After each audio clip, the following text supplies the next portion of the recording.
Assalamualaikum warahmatullahi wabarakatuh. Selamat bertemu kembali pada mata kuliah material teknik. Pada kesempatan kali ini saya akan menyampaikan terkait dengan teknik mesin. Apa sih sebenarnya teknik mesin? Jadi saudara-saudara bisa memahami karena ini juga untuk mahasiswa semester 1, sehingga ini merupakan sebagai dasar bagi kita yang perlu dipersiapkan dalam belajar teknik mesin. Akan saya berikan slide, nanti bisa di-download melalui elearning.unwahas.ac.id. Ya, jadi kira-kira apa yang menjadi definisi teknik mesin? Ini menurut KBBI, Kamus Besar Bahasa Indonesia. Mesin adalah perkakas untuk menggerakkan atau membuat sesuatu yang dijalankan dengan roda, digerakkan oleh tenaga manusia atau motor penggerak, menggunakan bahan bakar minyak atau tenaga alam. Jadi di sini ada serangkaian alat atau ada serangkaian komponen yang dihubungkan satu dengan yang lainnya, terus diberikan power atau sumber energi sehingga rangkaian itu bisa bisa bergerak. Ini definisi mesin sesuai dengan Kamus Besar Bahasa Indonesia. Terus mesin kalau didefinisikan dari bahasa Inggris itu machine adalah alat mekanik atau elektrik yang mengirim atau mengubah energi untuk melakukan atau membantu pelaksanaan tugas manusia. Jadi kita memberikan contoh misalnya mesin jahit.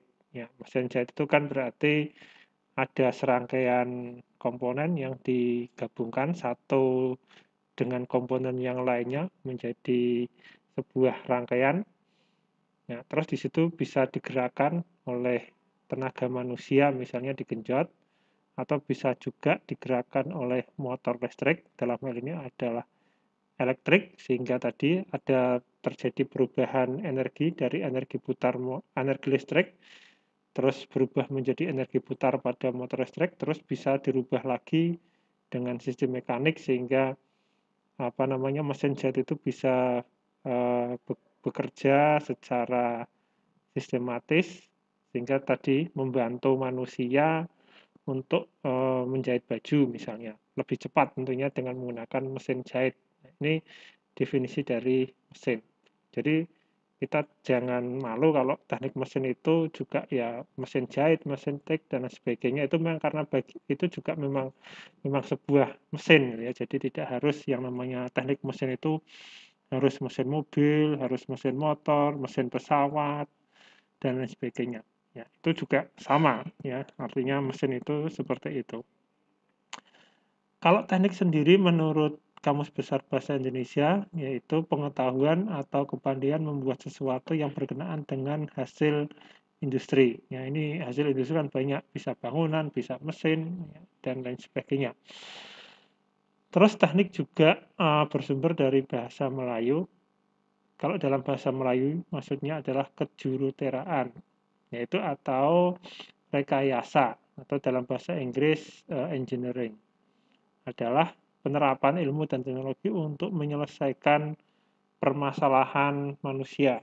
Kali ini diselesaikan lewat pengetahuan melalui perhitungan-perhitungan yang ada di matematika dan juga bisa didapatkan dari pengalaman praktis yang nantinya akan diterapkan sehingga nanti bisa kita buat desain sebuah objek atau proses itu nanti bisa berguna.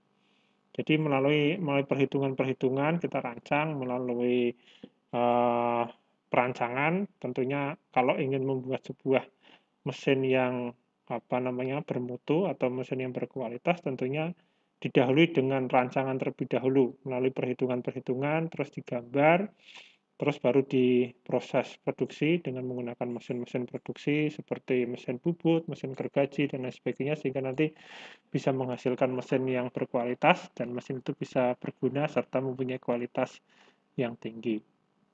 Teknik juga bisa didefinisikan sekumpulan gagasan yang didapat dari studi tertentu yang sengaja dibuat demi kemudahan manusia dalam menjalankan aktivitasnya. Jadi jelas ya, jadi mesin di sini berfungsi untuk membantu kegiatan manusia.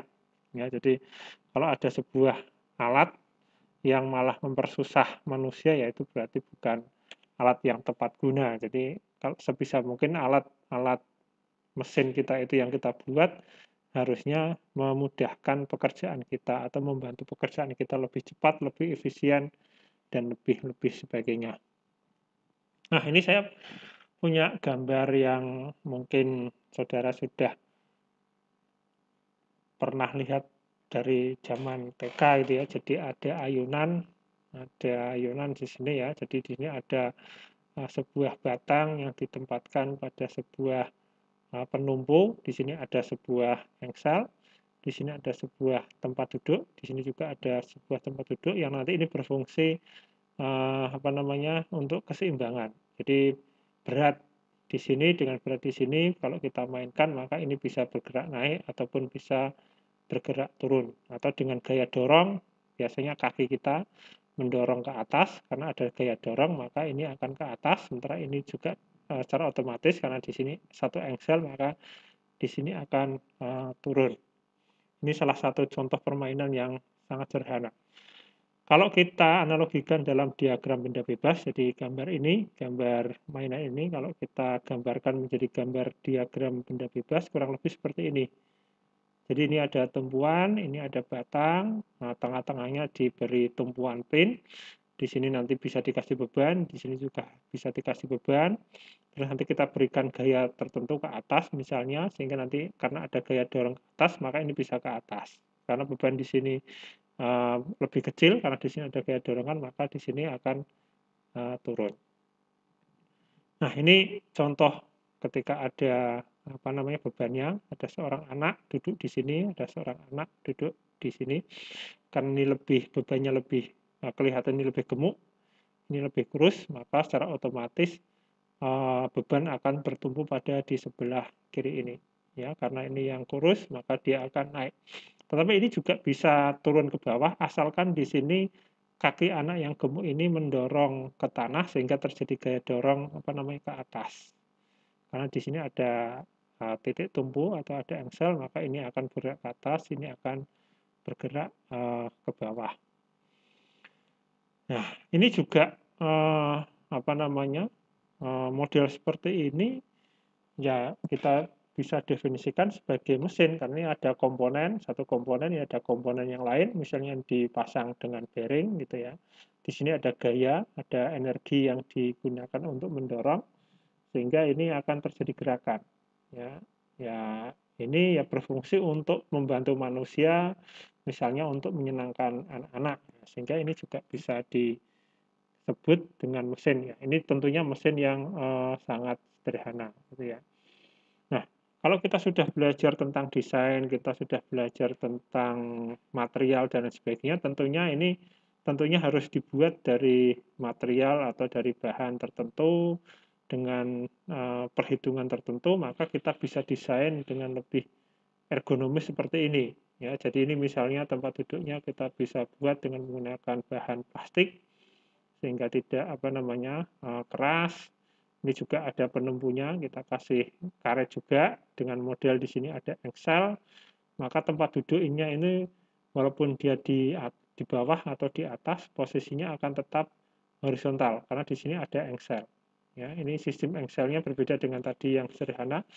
Maka ini lebih rumit. Tentunya dengan menggunakan desain seperti ini kita harus mempunyai kemampuan mengimajinasi dan kita mempunyai kemampuan untuk menggambar.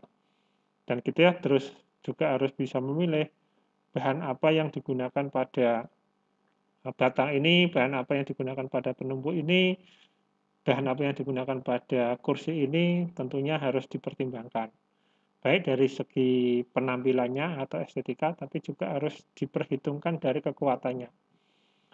Berapa sih diameter yang bisa menahan dua beban ini, misalnya bebannya anak kecil 20 kiloan, berarti ada 2, 40, maka ini harus didesain mampu menahan beban beban 20 di sini, beban 20 di sini dengan panjang tuas ini. Nah, ini juga panjang ini juga akan berpengaruh terhadap kekuatan material. Ya, jadi kita harus bisa memilih pakai misalnya ini pakai besi dengan diameter berapa milimeter, ketebalan berapa milimeter. Tentunya harus melalui perhitungan. Nah, ini mengapa kita belajar tentang material teknik. Karena kita harus tahu jenis material yang akan digunakan, sifat fisik atau bentuknya seperti apa, sifat mekanik atau kekuatannya seberapa, ini harus kita pelajari sehingga nantinya kalau kita merancang sebuah mesin, maka kita bisa menghitung kekuatan desain ini sehingga ketika dinaiki oleh beban 20, misalnya dirancang bebannya 20-20, ini tidak akan terjadi kerusakan. Ya, tidak akan patah, bahkan tidak akan melengkung kalau kita sudah tahu karakter daripada material yang kita gunakan.